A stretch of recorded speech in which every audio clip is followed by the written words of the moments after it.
Anish Giri playing white against American Grandmaster Fabiano Caruana, and Giri starts with e4. Caruana answers with c5. We have Sicilian defense. Anish plays knight f3, knight c6, and we have the most popular continuation here in the past 10-15 years, bishop b5 Resalima variation. e6, bishop takes the knight on c6, b takes c6, and d3 to develop the bishop on f4. Fabiano Caruana doesn't allow Giri to develop the bishop on f4, plays queen c7, and Giri plays queen e2. Caruana responds with gaining the space in the center with the move e5. Knight goes back to d2, positional game, preparing the move f4 in the near future, d6 for black, castle for Giri, and knight goes to e7 en route to probably the square f4. But Giri immediately strikes with f4 himself. Exchange of the pawns on f4, and now knight goes to g6, challenging the rook on f4, and the rook has to come back to f1. Bishop e7, preparing the castle for Fabiano, and Giri develops the knight to c3, castle for black, and knight goes to c4 for Giri. Caruana plays f5, and basically already here, his position, according to the computer, is very much, I wouldn't say winning, but much, much better. f5 is a very nice move, opening the files for the rook. Giri plays b3, not paying any attention to what's happening on the king side of the board. Exchange of the pawns on e4. First intermediate move, rook takes f8, bishop takes f8, and the pawn takes e4. Bishop a6, very nice strategical move to pin the knight standing on c4. The best move for Giri here was to move away from the pin with the move, let's say, queen f3, but he ignored the fact that his knight is pinned and played bishop b2.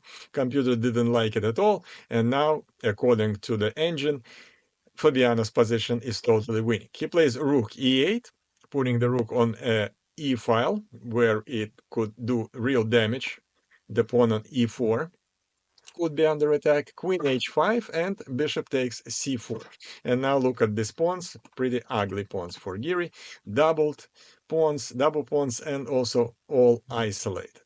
So just based on that pawn structure, black's position considered to be much better.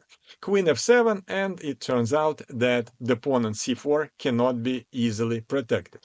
White plays rook f1 attacking the queen, and queen takes the pawn on c4. Queen f5.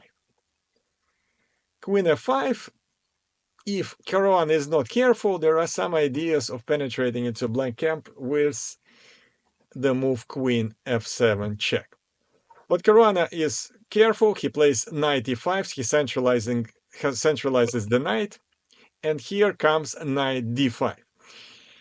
At this point, Anish Giri probably realized his position is totally lost, and he decided to spice things up, sacrifice the knight on d5, and basically not sure what the plan was. Caruana simply took the knight on d5, Giri took on e5, and now, most importantly, black cannot take the bishop, neither with the pawn or the rook. If rook takes f5, e5, then immediate checkmate. Queen takes f8, and if pawn takes e5, then again checkmate in 3 moves. So therefore, Giri did spice things up, but of course he is playing against a monster like Fabiano Caruana. Fabiano Caruana sees all this and plays d takes e4. Giri continues some attacking moves. Queen d7, challenging the rook, and now rook takes e5. So black is with an extra bishop and 2 extra pawns, obviously completely winning position. Although they cannot protect the bishop on f8 after the move queen c8, and the bishop is under attack, black just need to make sure that they're not going to get checkmated here on the square f8, and therefore they play queen d4 check, and after king h1, they play h5, creating a luft for the king to escape the checkmate. c3, attacking the queen. Caruana could just take the pawn here on c3, but decided not to do it and played queen d5. It doesn't really matter. c4, attacking the queen again. And now queen takes c4, rook takes f8 with a check, king h7, h3. So there is no immediate checkmate here, but obviously too much extra material for black. Caruana plays d e3, and the pawn is simply marching forward towards becoming a queen. Queen d8, e2, one more square, and it's another queen. Check, check, blocks the check Caruana, another check, another check, another check, and no more checks. No more checks for Giri, and he obviously resigned because with the next move, Caruana plays e1 and promotes the pawn to another queen. Nice win by Caruana. He actually had a good day today. The next game I want to show you is Fabiano Caruana against Magnus Carlsen. Always a very interesting battle. e4 starts Caruana, and Magnus Carlsen surprises some people with the move c6, not usually played on a very high level. Caracan defense, d4, d5. The best move here is e5, and that's exactly what Caruana plays. Bishop f5, knight develops to d2, very positional game, and e6. Now, very important that the bishop is above the pawn chain, so that's important because if the bishop was on c8 still, then it would be really a knockdown. Knight b3, knight d7, knight develops to f3, a6. You can see that pretty much all black pawns are on white squares. Bishop e2 and c5. c5, nice strike in the middle for Magnus. Now, this game reminds me already of French defense. c3, h6, prophylactical move, castle, and c4. Magnus Carlsen blocks the position, attacks the knight, knight moves away to d2, and he plays b5. Very funny position now when like all of those pawns are on white squares. Knight goes back to e1. Fabiano really plays passive, but of course, nothing really threatens his position. Knight e7, knight c2. He repositions the knight to square e3 or b4, wherever it would be better. Bishop goes to h7 to empty the square f5 for the knight. f4, h5. Actually, that's not a sacrifice of the pawn, because if bishop takes h5, then takes on c2 and winning a piece. Black, so obviously you cannot take the pawn here. Therefore, Caruana plays g3. Still, bishop takes c2. Decided to get rid of light square bishop Magnus Carlsen. Probably he is right, because all the pawns are on white squares, and it really means that the light square bishop for black is not a very good piece. Queen takes c2 and g6. Again, very funny position with all white pawns on black squares, all black pawns on light squares. Knight f3, knight f5. Very strong knight on f5 for Magnus. Bishop develops to d2. The rooks are connected for Caruana. Bishop e7, king g2, positional game, knight b6, h3. Boring so far, but bear with me, because we are gonna have some fireworks very soon.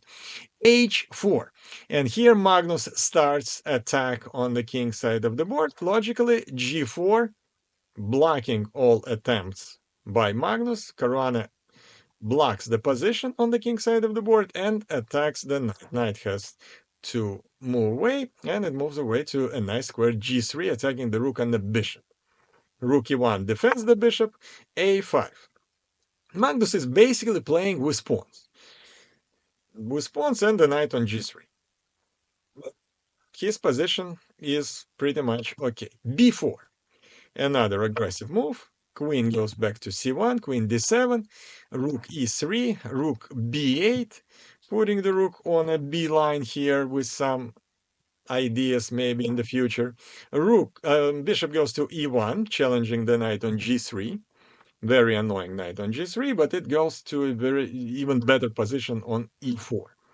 Bishop c2, again challenging the same knight because, again, it's really annoying for white. Knight a4, and a rook b1. And here, Magnus takes the pawn on c3, b takes c3, and castle. Castle on move 28 for black. And here, according to the engines, white has a better position after just taking the knight on e4 that I guess Caruana wanted to do a couple of moves ago. But Caruana, for some reason, decides not to take it and plays queen d1 and attacks the knight on a4, but immediately gets a little worse position. Magnus plays rook b2, penetrates into the white's camp. Exchange of the rooks on b2, queen is under attack when queen goes to e2, and after this move, black's position is becoming more and more pleasant. Rook b8, knight takes h4. So Caruana decides to grab a pawn, and now he has an extra pawn, but according to the engines again, g5 was pretty much winning for black.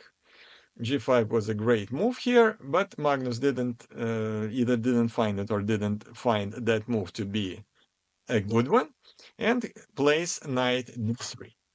Bishop takes d3, pawn takes d3, queen takes d3, and rook b2 check, penetrating on the second rank. Rook e2 and queen b7. White has extra 2 pawns actually already, but very difficult to play because everything is kind of hanging here. The knight is not in a very good place on h4. The rook in some cases could be grabbed. The knight on e4 is an absolute monster. The bishop on e1 is looking pretty sad. Knight goes back to f3. It has nothing to do on h4. And here Magnus plays a4 and just moving his pawn towards the first rank to promote it eventually to a queen. h4 and a3. The pawn is just 2 squares away from queen. h5. Here Caruana decides that he needs to do something on the king side of the board to open up some files to get to the black queen. Exchange of the pawns, so G file is open now. Rook takes e2, queen takes e2, and queen b2.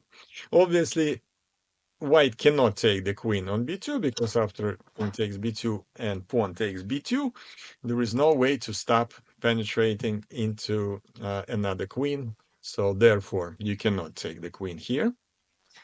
Caruana plays king f1, protecting the queen. Queen c1, attacking the pawn on f4. Caruana checks with queen g2, and here Magnus plays king h7. Obviously, only computer can understand that king h7 is a mistake, and king h8 was the right move. That's difficult for a human to understand that subtle difference. But after king h7, white's position is already much better. But here Caruana plays, and the reason it's much better because Caruana had a very nice idea here to play f5. That was a nice move. And after e takes f5, e6 to break through.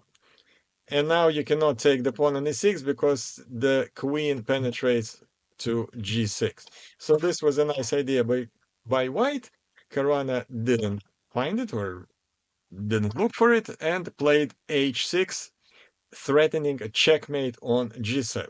Magnus just simply takes the pawn on h6. The king is totally open and vulnerable, but unfortunately for Caruana, he doesn't have any pieces to attack.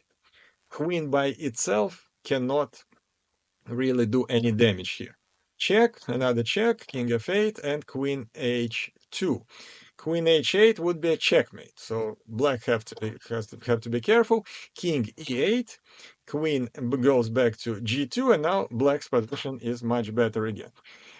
This was a mistake, obviously. This was obviously a mistake because the pawn on f4 is important, and Caruana didn't really need to give it up so easily. Magnus grabs the pawn, and now the material is already even, but we can easily see that Magnus' pieces are much more active, especially because this ugly bishop on e1. And now Caruana plays king e2, and he doubles down on his bad position. If in this position he was worse, but at least with chances after the move, let's say king g1, to unpin the knight. But he decided to play king e2, and after queen c1, just too many threats. The pawn on c3 is hanging, and white really do not have any good moves. King goes back to f1, queen d1, check from g8, bishop blocks the check, bishop f8, and knight takes c3. Knight takes c3, the bishop is pinned, so therefore it cannot grab the knight. Black's position is totally winning. Queen f2, knight goes back attacking the queen, queen goes to e3, and bishop b4. The pinned bishop is now attacked by both the queen and the bishop. King g2, check, king h3, exchange on e1, and simply Magnus grabs the pawn on a2, and the pawn on a3 becomes unstoppable. Caruana plays queen c1 and resigns after queen f2 because the checkmate is on the way on g3. The only way to protect yourself is king g4, but simply check from g3. The only move is king h5 and grabbing the knight on f3, and black has an extra piece, two extra pawns, and basically the king that's going to be checkmate very soon. So very nice win by Magnus. He again proved that his endgame understanding is superb. Next game I want to show you is the world champion Gukesh, who had a tremendous day yesterday, winning all three games. And I actually showed all three of them in my video yesterday. So please take a look at that. But today he plays white against Wesley So. And Wesley So is doing really well in this tournament, by the way. So this game was very important in the statics. Knight f3, d5, b3, c5, e3. This is the way Nakamura normally plays. He loves to develop his bishop on b2, a6, and after this moves, bishop a3. This is really modern chess, not the way people played a long time ago. Now, this type of position is considered really playable for white. In the past, this wasn't really a variation that white would prefer to play. Queen goes to b6 to protect the pawn on c5, g3 to develop another bishop on g2, knight c6, bishop g2, and pinning the knight with the move bishop g4 for So, h3, attacking the bishop, and here the best move actually to take that knight on f3. Instead, Wesley So moved away with the bishop, and computer already shows that this position is better for white on move 9, actually move 8. Castle for Gukesh, exchange of the pawns on e3, e6, knight c3, so far developing moves, bishop e7, queen e2, then the rooks are connected, f5. Very aggressive move for black, not afraid to leave this pawn behind. Queen c2, knight f6. Queen c2 was probably played because just in case there is no move e5 for black, the pawn on f5 would be unprotected. Knight f6, knight goes to g5, activating the knight and attacking the pawn on e6. Obviously cannot give up on that pawn, and Wesley So defends it with the knight from d8. Knight goes back to e2, rerouting it to a square, much better square, f4. h6 challenging the knight on g5. It has to come back. Queen c6. Not a good looking move, putting it under an x-ray attack of the white light square bishop. Immediately, knight h4. The queen is under attack, so the tempo has to be lost. Queen c7 and knight f4. And white's position is becoming more and more dangerous. g5, that's a fork attacking two knights, but obviously white don't lose the piece because they take first on h5. Black take the knight on h4. And here, bishop b2. Very interesting idea to use the pin of the knight. And the knight cannot take on h5 because the rook on h8 would be under attack. Rook f8. And here we can see why black's position is lost. The king is in the middle of the board. It didn't castle on time, and it's very, very vulnerable. Gukesh plays knight f4, and Gukesh is an absolute master of converting winning positions. Knight f4, putting more pressure on the opponent e6, rook g8, creating some counter chances on the g file. He's not afraid of that, Gukesh. He plays g takes h4, opens up the g file himself. e5, very active move by Wesley So, but knight simply goes back to e2 and e4. Looks good, but again, nothing is threatening white's position. Knight g3, the pawn of f5 is under attack, knight goes to c6. Wesley So decided not even to protect that pawn, so knight takes f5, finally castle, and after exchange of a minor piece of f6, rook d1, queen e5, and knight takes h6. And now, believe it or not, white has three extra pawns. And really no counterplay for black. Wesley decides to spice things up. He understands that his position is lost without three pawns, and he sacrifices the rook. A rook takes g2, trying to create some counter chances. King takes g2, and rook h8. Rook h8 looks dangerous. The king is vulnerable, the knight is under attack, but again, Gukesh is very, very calm. He just plays a rook d5, attacking the queen. Queen has to move away. Now he moves the knight away to g4. Bishop takes h4, f3.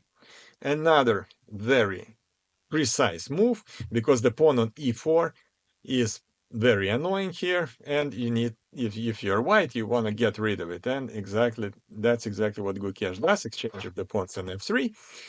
King b8. The reason of this move is that with the next move, Gukesh was planning to play queen f5, and because of the spin, to exchange the queens.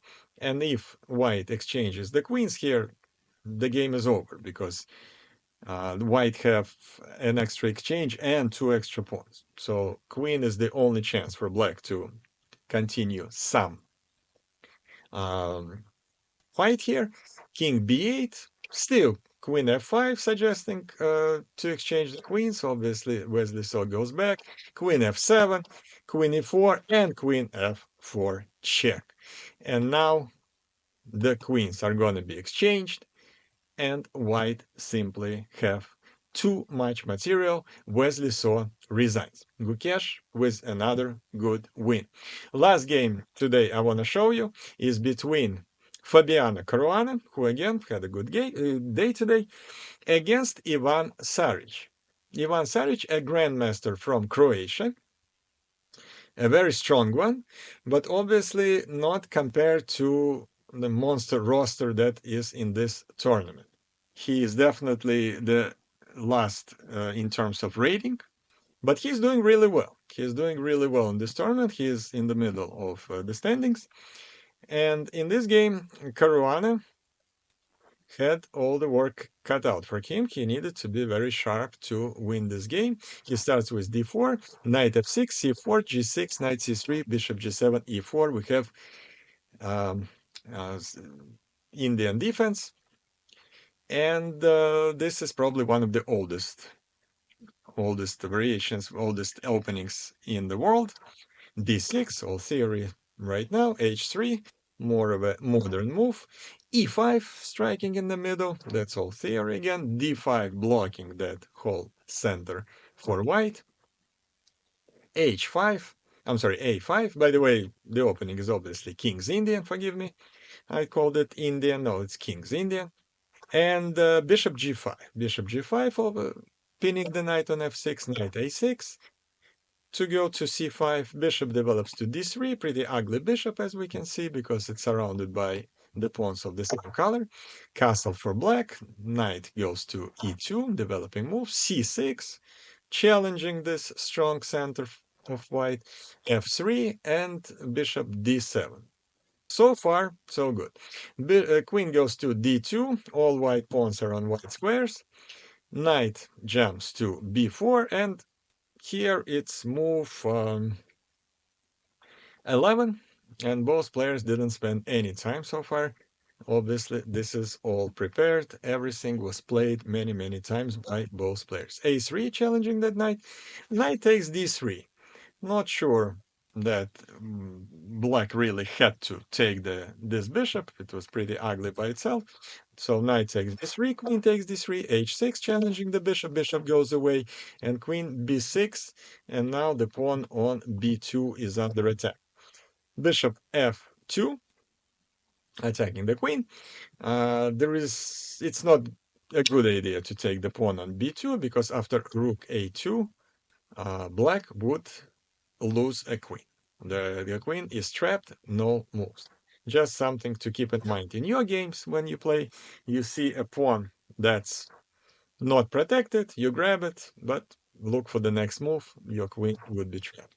Queen a6, a4. a4, very good positional move by Caruana, totally blocking any ideas by Saric to play the move b5 and open up the position. Exchange of the pawns of d5, rook c8, the pawn on c4 is under attack, so b3 protects it, and here comes the move e4.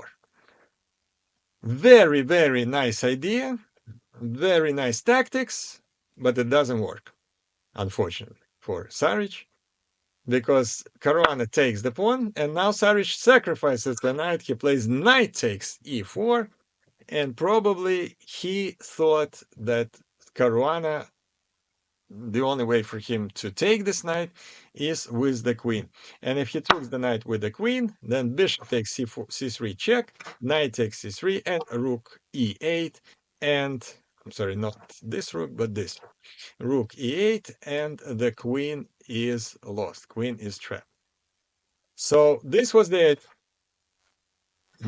idea. What Saric didn't count for. He's playing against Fabiano Caruana. And Fabiano Caruana finds the best move in this position. He sacrifices the rook himself. He plays knight takes e4. Knight takes e4.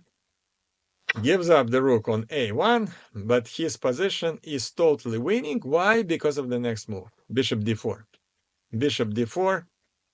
And there is no way black can escape exchange of the bishops. And after the bishops are exchanged, these dark squares around the black king are simply too weak for black to have any chances. Realizing that, Saric decides to spice things up and sacrifices the bishop on a4, but Caruana doesn't even take that bishop. He checks with the knight, he checks again with the queen, he takes the pawn on f6, more discovery checks are on the way, knight, rook f7, all of a sudden castle on move 26. The bishop, by the way, is still under attack, nobody cares. Bishop, rook goes to g7 to block that lane for the queen, but queen goes to h4, and now the threat is queen takes h6 with the checkmate. Queen b6 check, king h2, and queen e3. Black found a way to protect the pawn on h6, but it doesn't really help because knight f4. Knight f4, blocking the queen from protecting the pawn. And again, queen takes h6 is the threat. The only way to defend is rook h7 to give up the rook. But again, everything is under attack. The rook is under attack. The bishop is under attack. I'm sorry, the bishop is under attack. But white do not take any of those pieces and take the pawn instead. Knight take g6. The only move is king g7, and black resigned after knight h5 check. The only move is king g8. Here, white can win in many different ways. One of them is simply to take the bishop, and a huge material advantage here, and the black king is vulnerable, and both those knights are absolute monsters. There is no way to save this position, and Fabiano Caruana won an important game. Let's take a look at the standings. And the standings after the rapid round is over, after 3 days of rapid. Gukesh, Dommaraju, Indian Grandmaster, the world champion, is doing great and has 14 points and leading. Duda remains on the second place, and I apologize to him for not covering any of his games in the last 2 days. But again, he is on the second place with 11 points. Magnus Carlsen improved his standings and now has 10. Pragnananda had a great day today. He was on the bottom of the standings, and now he is fourth. And Caruana has the same 9 points. Fifth place, Anish Giri with 8. Alireza Firouzja and Wesley So with 8. Saric finally dropped down in the standings. Now he has 7. And last but not least, Ndirbek Abdusadorov with 6 points. Very strong Uzbekistan Grandmaster, who is just not having a great tournament. Tomorrow is Blitz. And for 2 points for wins for the rapid section of the tournament, and only 1 point for the blitz section of the tournament. So we'll see what will happen tomorrow. Again, ahead of us are some great battles. I appreciate your being with me for this long video. I hope you enjoyed it. I hope maybe you learned something. Like, subscribe, and leave comments. I'm curious to know if you think that basically who will win the tournament. The Gukesh is leading, but we know that Magnus is usually finishing strong. So will he be able to catch up? There is a 4 points difference. It's pretty big difference there. So we'll see. Again, thank you for watching. See you soon.